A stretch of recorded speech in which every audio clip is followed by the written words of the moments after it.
Ôi.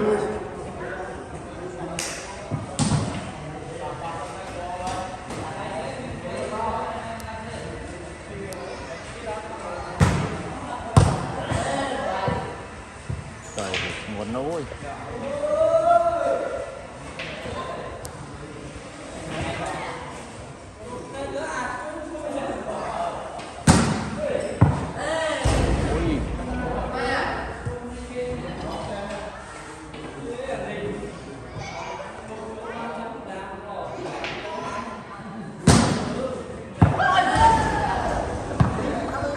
Trời, đó là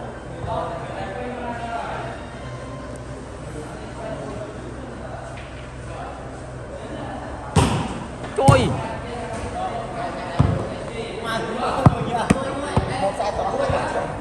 lôi mấy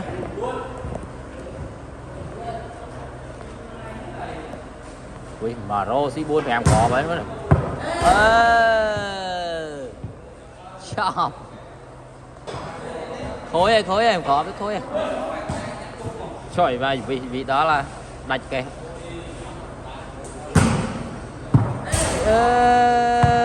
đạch kìa men nhẹ ton ấy.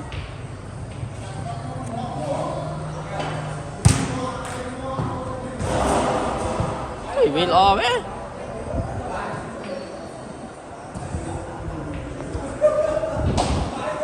khối ơi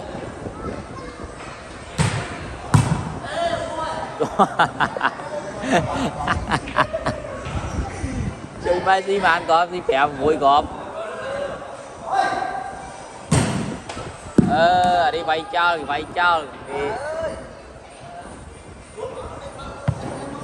ở đây kì bay chơi vì mấy bay chơi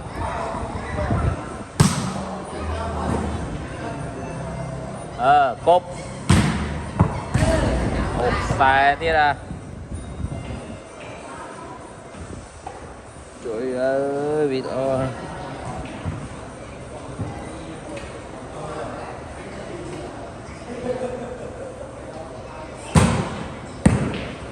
rồi mà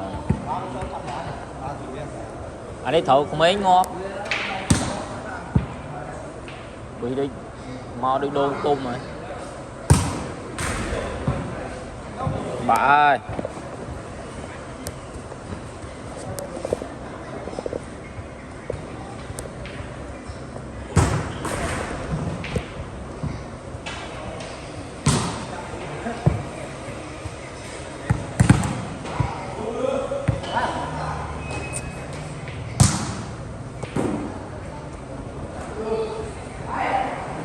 rồi đó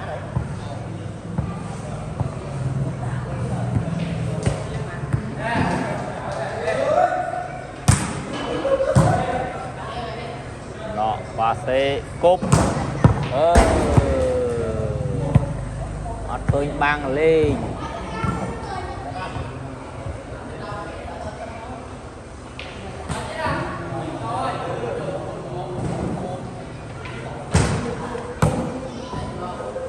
đây